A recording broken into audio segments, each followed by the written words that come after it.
Police examined a modest terraced house in Wolverhampton more than once, yet the full truth remained hidden. On the surface, it was a street like many others in the Midlands. Children played on pavements, neighbors exchanged greetings over low fences, and the morning buses trundled past without incident.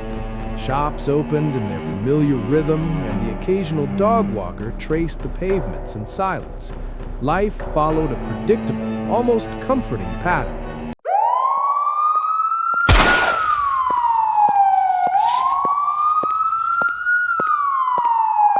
At number 42, the front garden was tidy, with a small array of potted plants and a neatly trimmed hedge. Curtains were drawn at the usual times, and the letterbox occasionally clinked with post. Those who passed might have noted the occasional car parked at the curb, but nothing overtly unusual distinguished this home from any other in the neighborhood. Even the household routines seemed ordinary. Early morning coffee, the sound of a kettle, the shuffle of shoes on floorboards, and the low murmur of television programs in the evenings. Yet for local authorities, some details quietly set this property apart. Over several months, small discrepancies began to emerge in routine checks and observations. Visitors would arrive at irregular hours, often leaving quickly and without leaving identifiable information. Some deliveries were recorded, but the patterns did not align neatly with what neighbors might expect of an average household. It was not evidence of wrongdoing in itself, but it did prompt subtle questions. Why the unusual comings and goings, and who were these visitors? Life in the surrounding streets carried on, largely unaware of the quiet observations taking place. Children played football on the cul-de-sac, and the occasional bicycle rattled along the pavement. From the outside, it seemed ordinary, even reassuringly calm. Shopkeepers at the nearby corner store would recall seeing the occupants purchase everyday items, milk, bread, cleaning products, but there were occasions when other, less typical items were collected, often in unmarked packaging. Again, nothing overtly alarming, but these small details added to an emerging pattern that officials could not ignore entirely. Inside the house, the household operated in ways that seemed familiar to anyone living in a typical UK residence. Meals were prepared in the kitchen, televisions flickered with news bulletins, and routine maintenance ensured the property remained well kept. At first glance, it was easy to assume all was normal, yet beneath this surface, the occasional anomaly persisted. The house's occupants appeared unusually private, doors were kept locked even during daylight, and activity would sometimes occur at hours when most homes were quiet. Across Wolverhampton, law enforcement had become accustomed to observing such subtleties without making assumptions. Patterns often revealed themselves slowly, and the careful recording of movements, deliveries, and visitors formed a mosaic of insight over weeks and months. Neighbors might only remember brief impressions, a car parked for a few minutes, a silhouette at a window late at night. But when pieced together, these minor observations contributed to a broader understanding of the environment around the property. Outside the city, in Kabul, similar investigations were quietly underway. Reports indicated that some locations linked to international supply networks were being monitored.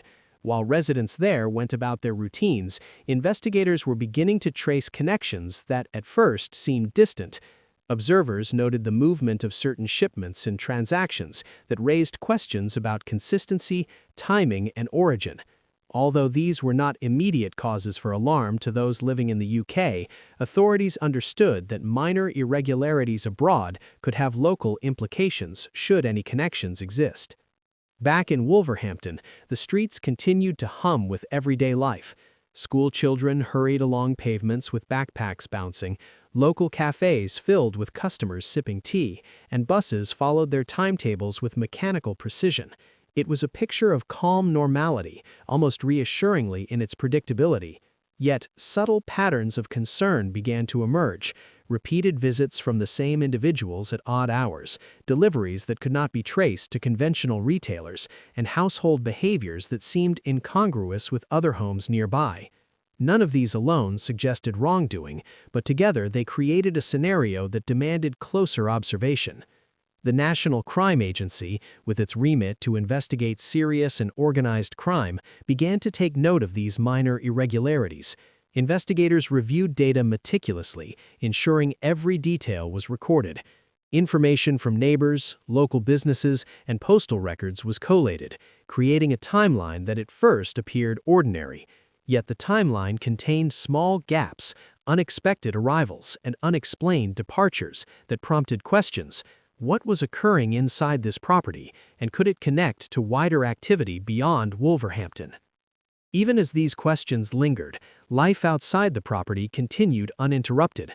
The local market thrived with Saturday shoppers, dog walkers passed with familiar greetings, and the early evening shift brought the usual quiet back to the streets. Residents noticed nothing out of the ordinary, unaware that the property at number 42 was slowly coming under official scrutiny. Investigators operated discreetly, blending observation with procedural analysis, careful not to disturb the peace while building a picture of the household and its activities. It was during one routine check that authorities noted a concerning discovery. A parcel had arrived, its origins unclear, and its contents prompted officials to consider the possibility of wider connections beyond the immediate neighborhood. Nothing about the parcel suggested immediate danger to the public, but its existence was unusual enough to warrant further attention. This small anomaly marked the transition from ordinary observation to the beginning of a more formal investigation. At the end of the day, the streets of Wolverhampton returned to their quiet routine. Windows reflected the fading light, the distant hum of traffic softened, and night settled over the neighborhood. Yet for investigators, the day's observations left lingering questions. What had begun as minor inconsistencies and curious patterns now hinted at a scenario requiring methodical attention. Authorities knew that patience, discretion, and careful documentation would be essential in uncovering the full scope of what might be occurring behind seemingly ordinary walls. As neighbors drew their curtains and the town settled into an evening calm, the property at number 42 remained under quiet watch. It was unremarkable in appearance, yet the small, concerning details noted throughout the day had set in motion a chain of inquiry that would unfold in the months to follow. Every visit logged, every parcel tracked, and every observation recorded contributed to an emerging understanding that beneath normality there might be more than met the eye. By the end of this initial phase, investigators had identified a pattern that, while subtle, suggested a connection to activity that extended beyond Wolverhampton. The seemingly ordinary life on this street was now framed in a context of cautious investigation, hinting at questions that would require methodical, long-term scrutiny. The minor but concerning discovery of the untraceable parcel marked the first tangible sign that the property and its occupants were part of a scenario warranting closer attention. And so, what began as an ordinary street with everyday life quietly continued under the gaze of investigators, their meticulous observations beginning to assemble a picture that would slowly reveal connections far beyond the neighborhood, suggesting a story that had yet to fully unfold. The picture emerging from number 42 was subtle but increasingly complex. Investigators, continuing their careful documentation, began to notice patterns that did not align neatly with the usual rhythms of neighborhood life. Visits occurred at times that seemed unusual, brief recurring appearances by individuals who did not appear to live nearby, and departures that left little trace. Authorities noted the timing and frequency of these comings and goings, logging each encounter with precision, yet taking care not to draw conclusions prematurely. Neighborhood observations, initially anecdotal, became part of a structured review. Local residents recalled moments that in isolation seemed unremarkable: a visitor lingering briefly by the gate, a car parked late at night. But when mapped alongside other recorded activity, these details contributed to a wider understanding. The presence of certain individuals at different times of the day, combined with the arrival of parcels that could not be traced through conventional channels, began to suggest a network of movement that was neither random nor entirely transparent. Within the household, routines remained outwardly conventional. Morning and evening rhythms were maintained. Meals were prepared and shared, and domestic life appeared orderly. Yet investigators noticed subtle variations, lights being turned on or off at irregular intervals, brief periods of heightened activity followed by silence, and the occasional sudden absence of occupants. These were small inconsistencies, recorded and contextualized without judgment, but they added to the sense that further scrutiny was warranted. In parallel, officials reviewed deliveries and interactions connected to the household. Certain parcels and packages were routed in ways that did not correspond to standard retail or postal patterns. While the contents were not hazardous or illegal in themselves, the irregular routes and repeated anomalies suggested links that were not immediately obvious. Investigators began mapping these interactions, building a timeline that highlighted moments where movements intersected in ways that could indicate broader connections. Around this time, investigators also started considering individuals beyond the immediate household. Associates and acquaintances were noted, but always described factually in terms of behavior and observed activity, rather than assumptions about intent. Some visitors were identified by their professional or social affiliations. Others remained anonymous, entering and leaving the property without clear purpose to external observers. Tracking these interactions revealed overlaps with different areas of the city, hinting at relationships and patterns that merited closer examination. Across Wolverhampton, the environment remained unchanged to most residents. Children played as usual, local shops bustled with familiar faces, and the rhythm of daily life offered a comforting normalcy. Yet the quiet observations of authorities revealed a more intricate layer beneath the surface. Each repeated visit, each untraced parcel, each brief period of unusual activity was noted, cross-referenced, and logged. The investigators' work was methodical and patient, emphasizing accuracy over speculation and carefully avoiding any language that could imply guilt before evidence was established. By now, the timeline of events began to reveal periods of unusual intensity.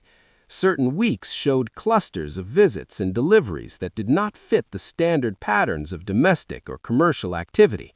Investigators noted these clusters without dramatization, simply recording occurrences, times, and the individuals involved. Over time, these data points formed a map of activity that extended from the immediate street into broader parts of the city, hinting at networks that required more detailed attention. As part of this phase, authorities also revisited the untraceable parcel discovered previously. Records indicated its arrival and subsequent handling, and its movement raised questions that could not be answered through routine inquiry. While there was no indication of immediate danger, the parcel was a focal point for understanding the property's connections beyond its walls. Cross-referencing delivery patterns and visitors' schedules revealed coincidences and overlaps that suggested a degree of coordination, though investigators remained careful to describe these findings in neutral, factual terms. Investigators began to consider the household in the context of wider city activity. Similar anomalies had been observed in other parts of Wolverhampton, and intelligence suggested that occasional activity could be linked across locations. The individuals involved were described based on observed behavior and movement, rather than assumptions about motives. Some visitors were identified by their professional or social affiliations. Others remained anonymous, entering and leaving the property without clear purpose to external observers. Tracking these interactions revealed overlaps with different areas of the city, hinting at relationships and patterns that merited closer examination. In parallel, administrative checks highlighted discrepancies in routine documentation. Records from local suppliers and postal services were carefully reviewed, revealing minor inconsistencies that, while not incriminating, warranted further examination. Investigators continued to operate within the bounds of standard procedures, emphasizing transparency, accuracy, and the avoidance of speculation. Every detail was treated as a potential piece of a larger puzzle, with analysts noting timing, location, and context to build an objective understanding of the household's interactions. As weeks progressed, certain recurring behaviors became more pronounced. Visitors consistently arrived at specific times, often after conventional working hours, and departed swiftly. Packages were collected and dropped off with regularity, and the household's occupancy fluctuated in ways that did not entirely correspond with ordinary residential patterns. While there was no evidence of immediate threat, the aggregation of these factors prompted a re-evaluation of the initial assessment. What had begun as a routine observation was now part of a developing narrative that required closer attention. At the same time, investigators were careful to avoid sensationalizing these findings. Neighbors were informed only to the extent necessary for community safety, and records were maintained with strict adherence to privacy standards. Analysts focused on observable facts: who visited, when, and under what circumstances, while deliberately avoiding any conjecture about motives. This approach ensured that the investigation remained credible, methodical, and fully aligned with legal and ethical standards. By this stage, authorities had begun coordinating more formally.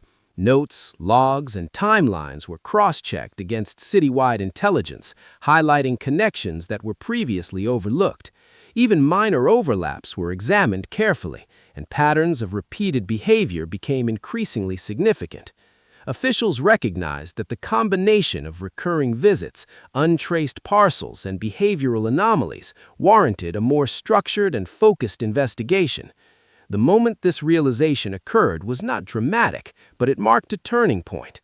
Analysts summarized the compiled evidence: a small, ordinary household in Wolverhampton, patterns of visitors and packages that were irregular yet factual, and potential links extending beyond the immediate neighborhood.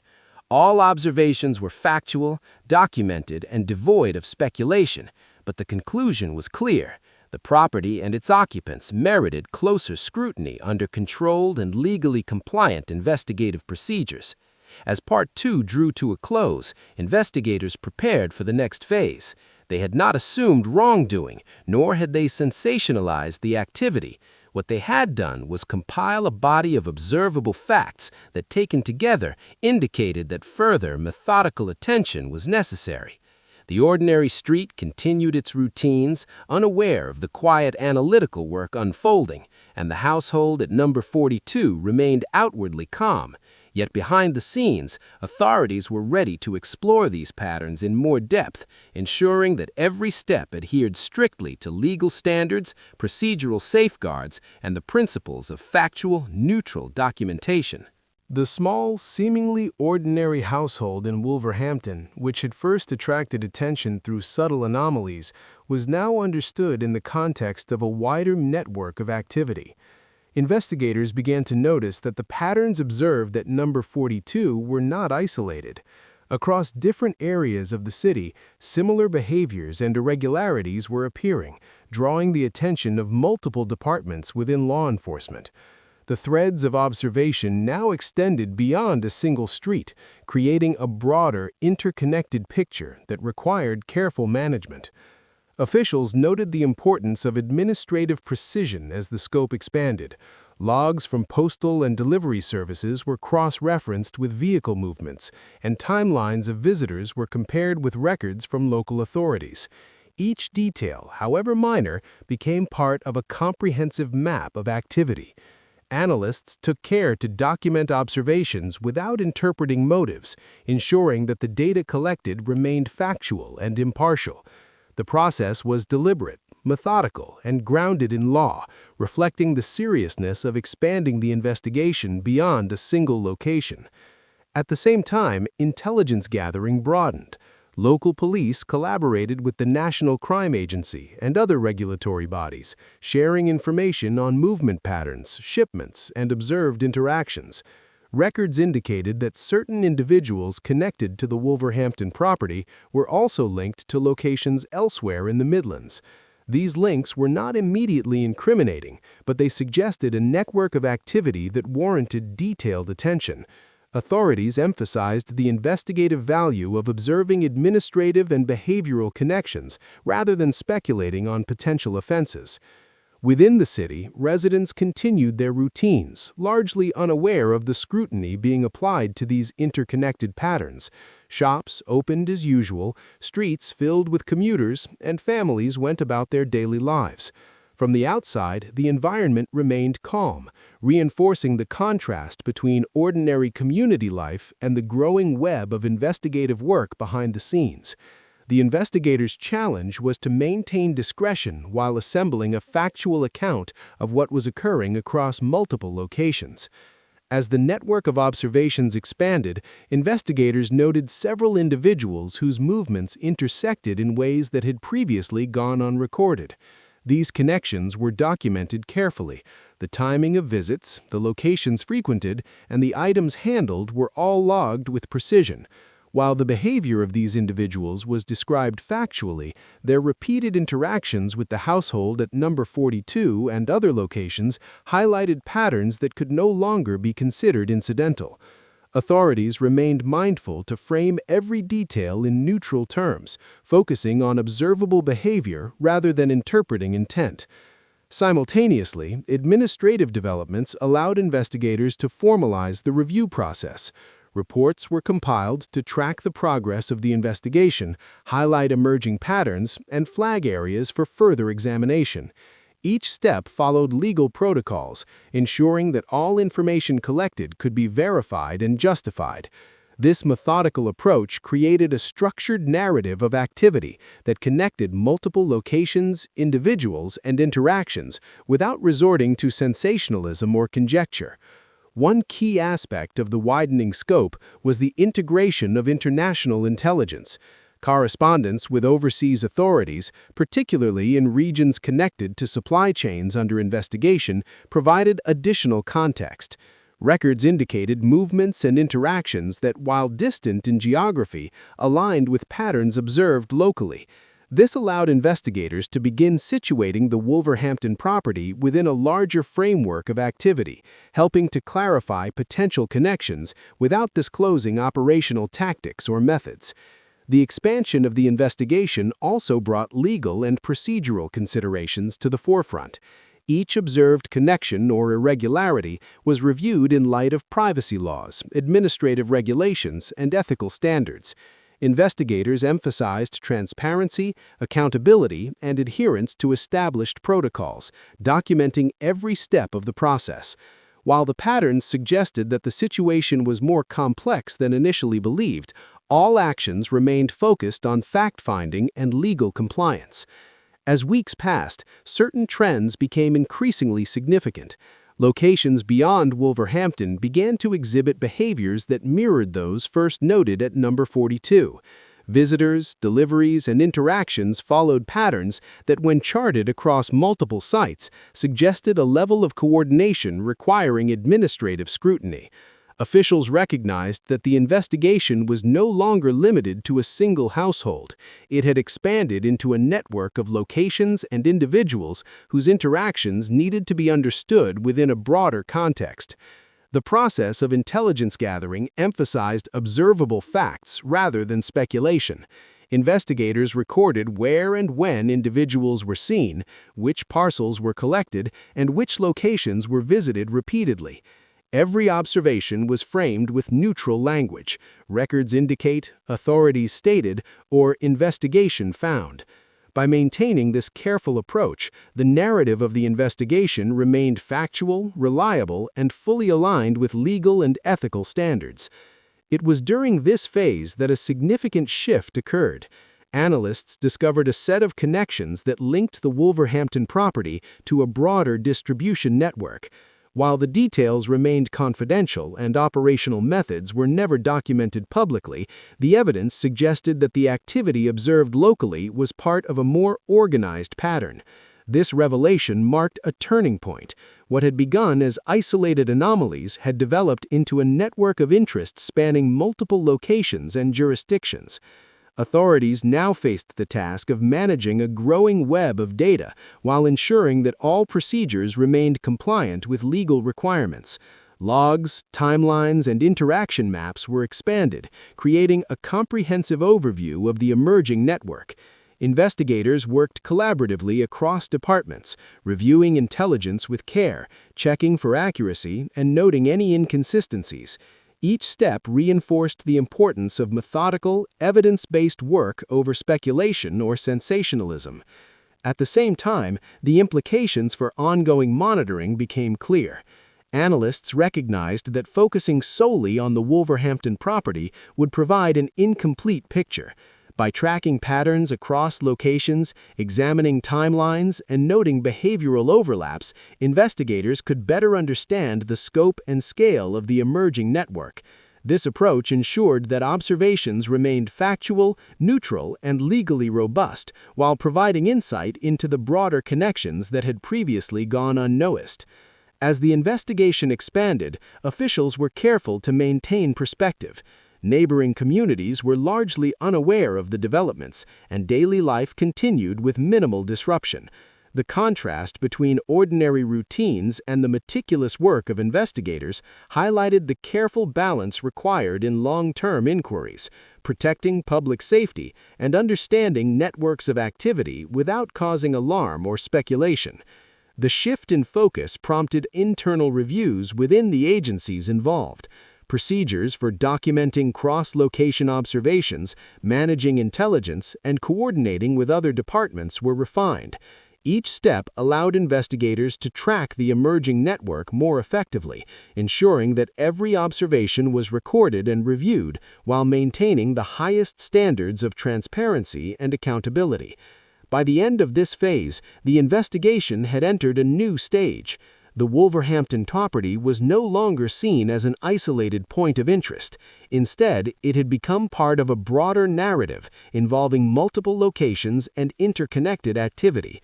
Authorities recognized that the next phase of inquiry would require heightened focus, deeper analysis, and careful coordination, but always within the bounds of legality, neutrality, and factual reporting. The significant shift that marked the end of this stage was the realization that the anomalies observed at number 42 were part of something larger than initially understood. The investigation had moved beyond a single street and a handful of minor irregularities. Patterns that once seemed coincidental now suggested a wider network, prompting authorities to prepare for more structured and intensive review. It was a moment that required both caution and clarity.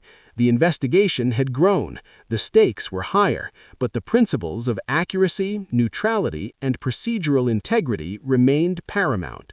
With the Wolverhampton property now understood as part of a wider network, the investigative focus intensified.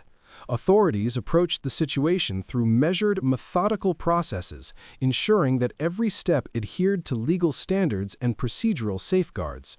Coordination between local police, the National Crime Agency, and other relevant departments became increasingly structured, with clearly defined responsibilities and channels for reporting observations. This formalization allowed investigators to manage the growing volume of information without compromising accuracy or impartiality. Analysts reviewed existing logs and timelines, integrating the additional locations and individuals identified in the previous phase. Each interaction, each parcel, and each recorded visit was cross-referenced with prior records to confirm consistency. The goal was not to draw immediate conclusions, but to create a comprehensive, factual record. Meetings between investigative teams emphasized the importance of patience, reminding all personnel that patterns would only become fully understandable through sustained observation and careful analysis. Oversight mechanisms were also strengthened. Supervisory officers regularly reviewed the compiled data, verifying that each observation met evidentiary standards and that procedures adhered to established legal protocols. This layered oversight was critical. It ensured that any potential gaps in the record could be addressed promptly and that the investigation remained defensible in a court of law should the need arise. Documentation, from visit logs to administrative records, was meticulously maintained, creating a robust framework for decision-making. The pressure of the investigation began to mount, not through dramatic incidents, but through the growing complexity of managing multiple locations, overlapping timelines, and numerous individuals. Analysts carefully identified which elements required immediate attention and which could be monitored over time. Weekly briefings allowed teams to assess patterns, note anomalies, and flag areas for further investigation. By focusing on observable facts rather than assumptions, authorities maintained a neutral perspective while navigating an increasingly intricate web of activity. In parallel, local law enforcement teams conducted formal audits of the property and its associated interactions. These audits were administrative in nature, reviewing records, verifying delivery routes, and confirming the presence of individuals noted in previous observations. Officers adhered strictly to procedural guidelines, ensuring that all actions could withstand legal scrutiny. The audits were thorough yet discreet, avoiding unnecessary disruption to the surrounding community while capturing information relevant to the ongoing investigation. One important aspect of this stage was the integration of intelligence from multiple sources. Data from postal services, transport records, and local authorities were combined with field observations to create a layered understanding of the network. Analysts were careful to describe findings using neutral language. Records indicate, authorities stated, or investigation found, reinforcing the objective, factual nature of the investigation. This methodical synthesis of information allowed investigators to observe connections and trends without relying on speculation. As the network of observations expanded, patterns of repeated behavior became more evident. Certain individuals were consistently present at multiple locations, while particular parcels and deliveries showed correlations with specific days and times. Authorities documented each instance, noting the sequence of events and identifying overlaps. While none of these facts alone indicated illegal activity, their aggregation provided a factual basis for understanding the broader network and determining where additional scrutiny was necessary. The growing administrative complexity brought additional procedural measures into focus. Investigators developed structured workflows to ensure that every observation was verified, logged, and stored securely. Regular peer reviews allowed analysts to check one another's work for accuracy and consistency, and any discrepancies were immediately addressed. By building these safeguards into the process, authorities maintained the integrity of the investigation while accommodating the expanding scope of locations and individuals under observation. Coordination across departments also involved careful legal oversight. Lawyers and compliance officers reviewed the compiled records to ensure that no privacy or procedural regulations were breached. Every decision regarding further monitoring or investigative steps was made in consultation with legal advisors, reinforcing the principle that adherence to law and protocol was as important as the observations themselves. By embedding legal guidance into the operational framework, authorities maintained a balance between thorough investigation and respect for civil liberties. Amidst this structured environment, investigators noted that the intensity of activity was not uniform across all locations. Some sites showed concentrated patterns of repeated visits and parcels, while others had intermittent, irregular occurrences. By cataloging these variations, authorities were able to prioritize attention and allocate resources effectively. Each observation was considered within its broader context, with the aim of building a reliable, neutral, and factual understanding of the network rather than drawing premature conclusions. It was during one of these routine analyses that an unexpected revelation emerged. Records indicated a connection between the Wolverhampton property and a location previously thought unrelated. While the individuals involved had not been directly interacting with this site, timing patterns and administrative records suggested a link that had gone unnoticed in earlier phases. The discovery was purely factual, a correlation in timelines and interactions that had been overlooked in earlier phases. It did not indicate wrongdoing on its own, but it represented a significant shift in how investigators understood the network. This revelation prompted additional cross-referencing of data, integrating the newly identified site into existing timelines and movement records. Analysts approached the development with care, ensuring that each connection was documented precisely and without assumption. The expanded scope required recalibration of investigative priorities, with resources reallocated to track the emerging patterns systematically. Supervisors emphasized that patience remained essential. Understanding the implications of the new connection would take time and careful evaluation. Throughout this phase, investigators maintained clear communication with each other, sharing observations in structured briefings and reports. Information was presented in neutral, factual terms, with emphasis on verifiable events rather than interpretations. This disciplined approach allowed the team to navigate the growing complexity without succumbing to speculation or conjecture, preserving the integrity of the investigation and ensuring that all findings could be substantiated. The broader lesson of this stage was the importance of combining meticulous administrative oversight with disciplined intelligence review. By documenting patterns, coordinating across departments, and embedding safeguards into each stage of analysis, authorities ensured that the investigation remained methodical, transparent, and legally robust. The focus was on understanding connections and patterns rather than dramatizing events or assuming intent. As Part 4 concluded, investigators faced a new landscape. The unexpected factual revelation had expanded the network of interest, introducing a site and connections that required further observation and analysis. The Wolverhampton property remained a focal point, but it was now understood as part of a wider, more intricate network. Authorities recognized that the next stage would involve even more detailed coordination, while maintaining strict adherence to legal and ethical standards. The significance of the revelation was not in immediate consequence, but in its implications for understanding the network as a whole. Patterns that previously seemed minor now acquired new context, emphasizing the importance of patience, precision, and adherence to procedure. Investigators were prepared to continue their methodical work, building on the foundation of observations and administrative records established over preceding months. Through all of this, the ordinary life of Wolverhampton continued outside the investigative process. Streets remained calm, residents carried out their daily routines, and the community experienced none of the tension that had grown within law enforcement offices. The contrast between visible normality and the careful, methodical work of investigators highlighted the slow, methodical nature of law enforcement when addressing complex, multi-location networks. By the end of this phase, the investigation had reached a critical juncture.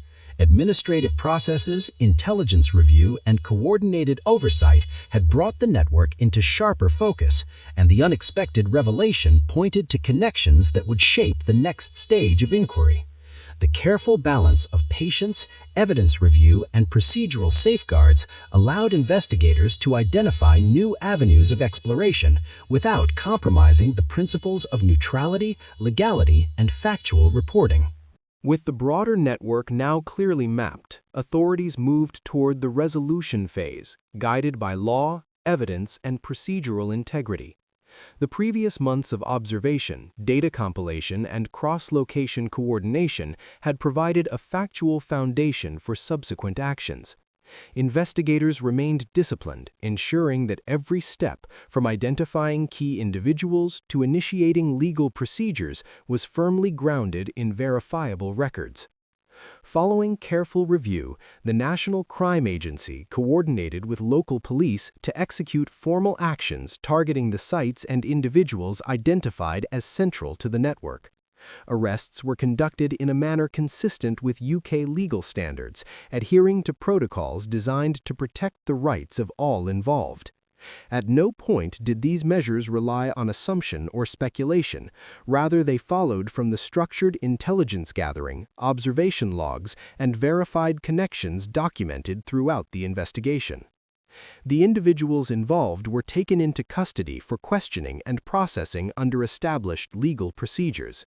Each step was overseen by supervisory officers to ensure compliance with the law, including safeguards to respect civil liberties and due process. Investigators meticulously recorded all movements, interviews, and outcomes, creating a comprehensive administrative record that would be referenced in subsequent court proceedings. The emphasis was on accountability rather than dramatization, recognizing that the justice system prioritizes evidence and fairness above sensational outcomes. Court proceedings were initiated according to standard UK legal frameworks. Charges were presented based on the documented facts of the investigation, and formal hearings were scheduled in line with procedural norms. Reporting and judicial oversight ensured that all actions adhered to both national and regional regulations, reflecting the impartial application of law. Authorities consistently framed communications in neutral terms, avoiding conjecture or emotive language, and focusing instead on the factual basis of each case. The outcomes of these proceedings highlighted the mechanisms of accountability within the legal system. In cases where sufficient evidence supported formal charges, individuals were held responsible according to the statutes in place. Sentences, fines, or other legal consequences were determined based on the documented activities, emphasizing that the law operates on fact, evidence, and due process rather than assumption or public perception. Where evidence was insufficient for prosecution, the focus remained on continued monitoring and intelligence review, ensuring that the principles of fairness and legal protection were upheld. Beyond the immediate legal consequences, the resolution phase revealed the broader implications of the investigation. Authorities documented lessons learned, identifying areas where early detection and administrative coordination had been effective. Observations regarding timelines, patterns of movement, and cross-location connections were reviewed to improve the efficiency and accuracy of future investigations. These procedural insights served as a framework for ongoing operational refinement, enhancing the capacity of law enforcement to respond to complex networks within the bounds of legality and ethical responsibility. The focus on consequences rather than the mechanics of activity ensured that the narrative remained educational and documentary in nature. Rather than detailing methods or specific actions, investigators emphasized the results of oversight, legal proceedings, and administrative diligence. This approach reinforced the role of accountability in the rule of law and highlighted the importance of structured observation, procedural integrity, and evidence-based decision-making in resolving complex cases. During this phase, the role of interagency collaboration was particularly notable. Information sharing between local police departments, the National Crime Agency, and other regulatory authorities allowed for a comprehensive understanding of the network. Each agency contributed verified data, ensuring that subsequent actions were supported by a full spectrum of intelligence. This collaborative approach underscored the importance of methodical coordination in achieving legal and administrative outcomes, while maintaining compliance with established frameworks. One of the notable aspects of the resolution phase was the management of public communication. Authorities provided information in neutral, factual language, informing communities of the investigation's completion without creating alarm or sensationalism. Local media were supplied with verified statements emphasizing the legal outcomes, community safety, and the impartial application of justice. Residents were reassured that investigative actions had been conducted transparently and that law enforcement had acted responsibly within established procedures. As legal proceedings concluded, the consequences of the investigation became clearer. Individuals directly connected to the network faced the outcomes prescribed by law, while other sites and locations previously under observation were formally released from active monitoring once evidence supported no ongoing risk. Records indicate that these outcomes were determined based on evidence alone, with full adherence to due process and procedural fairness. The resolution phase therefore demonstrated the function of accountability in maintaining social order, highlighting the connection between evidence, investigation, and legal consequence. Throughout this phase, investigators continued to review and analyze the patterns that had emerged over preceding months. Reports summarized the procedural successes, identified areas for improvement, and reinforced the importance of neutrality in documenting findings. This reflective process ensured that the lessons of the investigation were captured in a factual, professional manner, providing guidance for future operations without sensationalizing events or individuals involved. By the end of the resolution phase, the network previously centered on the Wolverhampton property had been addressed in a structured, lawful, and transparent manner. The formal closure of investigative actions marked the conclusion of operational activity, but the broader implications for the community and law enforcement remained under consideration. Records indicate that the administrative and legal processes established during the investigation provided a reliable model for addressing similar networks in the future, reinforcing both the effectiveness of procedural oversight and the importance of methodical and fact-based investigation. The reflection that followed emphasized the educational and preventative aspects of the investigation. Authorities noted that the visibility of lawful, impartial oversight served as a reminder of the broader systems in place to uphold the rule of law. The case highlighted how careful observation, detailed documentation, and adherence to procedural safeguards could identify complex networks while respecting individual rights. By focusing on outcomes and accountability rather than sensational detail, the investigation provided a clear illustration of lawful intervention in response to irregular patterns and cross-location activity. Although arrests and legal consequences concluded this phase, investigators remained mindful of the broader social and administrative context.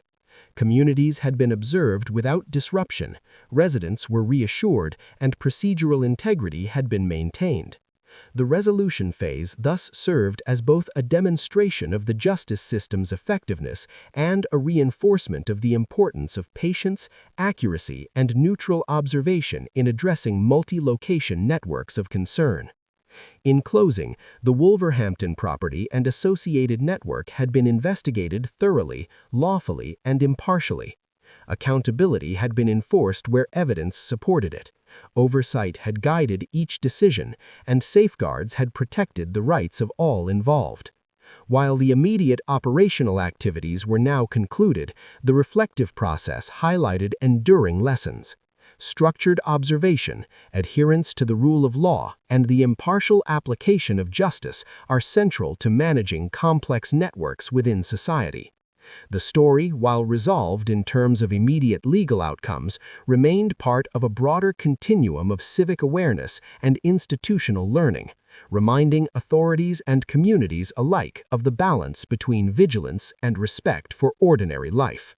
Even after the immediate investigative and legal activities concluded, the ripple effects of the case continued to influence both the local community and law enforcement practices. Residents of Wolverhampton, though largely unaware of the specifics while the investigation was ongoing, gradually became conscious of the heightened scrutiny and the mechanisms of civic protection that had been in place. Community meetings and outreach initiatives, led by local police and civic authorities, provided context for the investigation's outcomes, emphasizing the impartiality, legality, and procedural diligence that had guided every step. The presence of law enforcement in the community, while discreet during the operation, prompted reflection on the importance of vigilance and reporting. Neighbors and local businesses were encouraged to share observations of unusual activity, while reassurance was provided that ordinary routines were respected. The balance between maintaining public calm and fostering situational awareness became a recurring theme in community engagement. Authorities stressed that the community itself played a role in reinforcing safe, lawful environments, but that this was most effective when conducted in a neutral, non-sensational manner. Over time, the lessons learned from the investigation were integrated into broader policy and operational frameworks. Local police and the National Crime Agency conducted internal reviews to assess the effectiveness of interagency coordination, intelligence analysis, and administrative oversight. Recommendations included improvements in data management, streamlined communication between departments, and enhanced documentation procedures to support future investigations. These measures were aimed not at creating alarm, but at refining the ability of law enforcement to respond methodically to complex networks while respecting individual rights and maintaining public trust. In addition, the case reinforced the value of procedural patience and fact-based observation. Analysts noted that the careful, sustained monitoring of patterns, rather than hasty assumptions, had been central to understanding the broader network.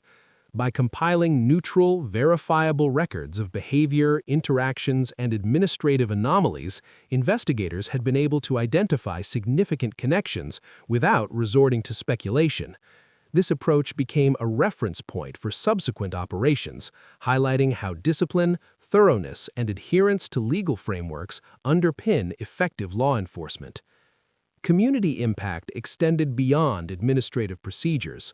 Local awareness campaigns emphasized responsible civic behavior, the importance of reporting anomalies, and the ways in which ordinary citizens could contribute to maintaining safe neighborhoods.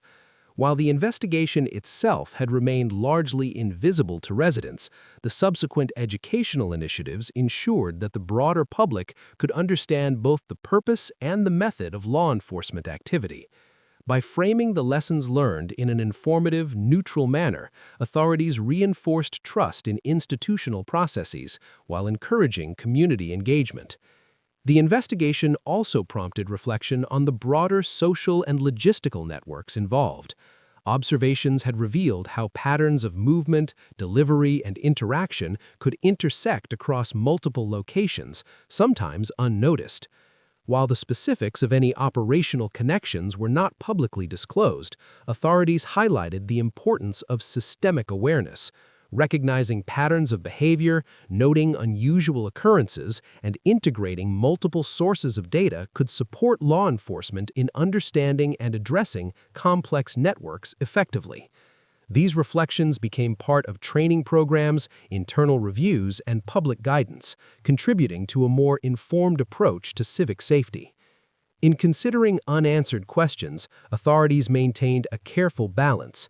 While the immediate investigation had identified significant connections and facilitated legal accountability where evidence supported it, broader societal factors remained subjects of ongoing study. How networks evolved, how logistical patterns developed, and how communities could support vigilance without fear. All these issues required long-term monitoring and thoughtful policy development.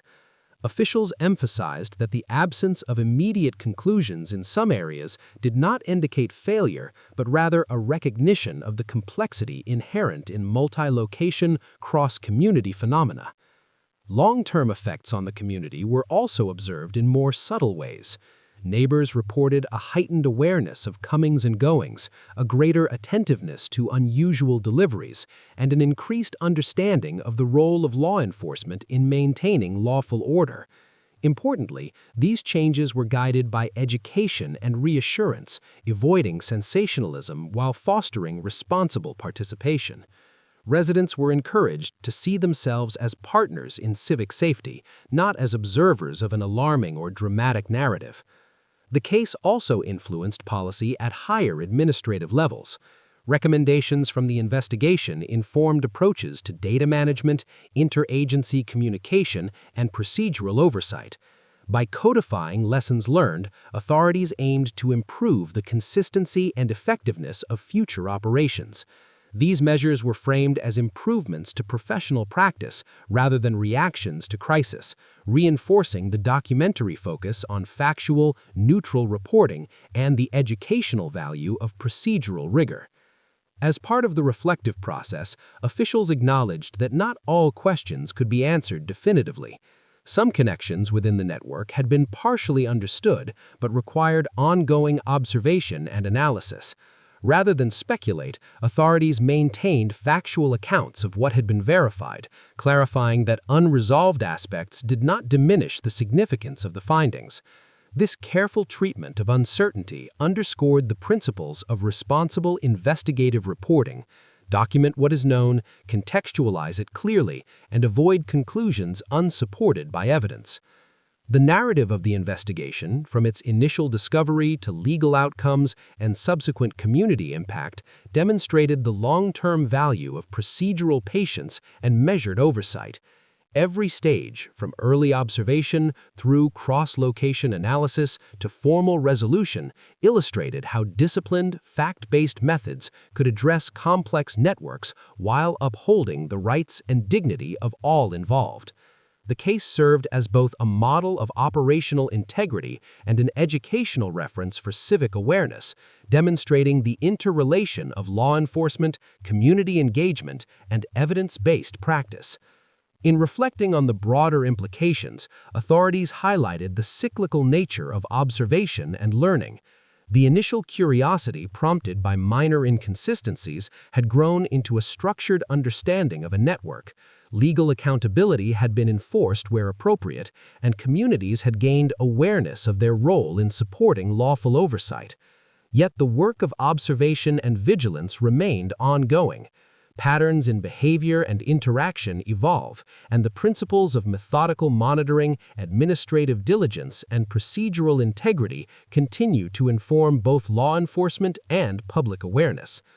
Ultimately, the Wolverhampton property and its associated network became part of a broader narrative about civic responsibility, legal accountability, and the importance of measured observation.